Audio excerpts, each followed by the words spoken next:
রিফাত হোসেন আপনি লিখেছেন, শহীদ মিনারে বা কোনো স্মৃতিস্তম্ভে মোমবাতি প্রজ্বলন সম্পর্কে ইসলাম কি বলে, এই বিষয়ে জানাবেন দয়া করে। শহীদ মিনারে বা কোনো স্মৃতিস্তম্ভে মোমবাতি প্রজ্বলন ইসলাম শরিয়াত দৃষ্টিকোণ থেকে প্রশংসনীয় কোনো বিষয় নয়।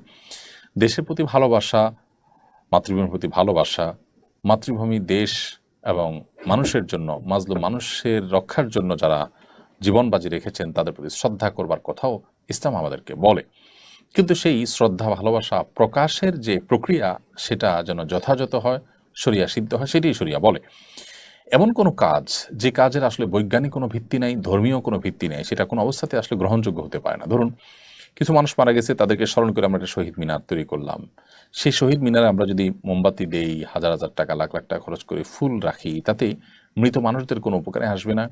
এটি না বৈজ্ঞানিকভাবে তার কোনো উপকার আসার কোনো সুযোগ আছে, না ধর্মীয় দৃষ্টিকোণ থেকে উপকার আসার সুযোগ আছে। বরং এই টাকা দিয়ে যদি আমি গরিব দুঃখীদেরকে দান করি আর সওয়াবের বিষয়টি আমি তাদের জন্য সওয়াবের নিয়ত করি যে তাদের তরফ থেকে দান করছি, তাহলে ধর্মীয় দৃষ্টিকোণ থেকে এটি তারা আল্লাহর কাছে সওয়াব পাবেন ইনশাআল্লাহ।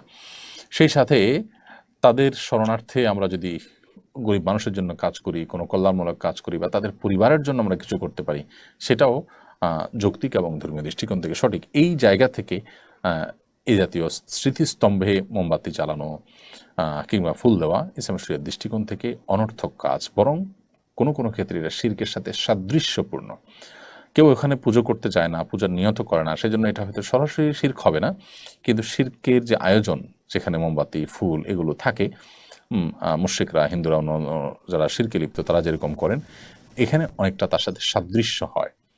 তারা প্রতিমার সামনে দেন, এখানে আমরা একটা স্তম্ভ তৈরি করে স্তম্ভের সামনে দিচ্ছি, ব্যাপারটা অনেকটা কাছাকাছি।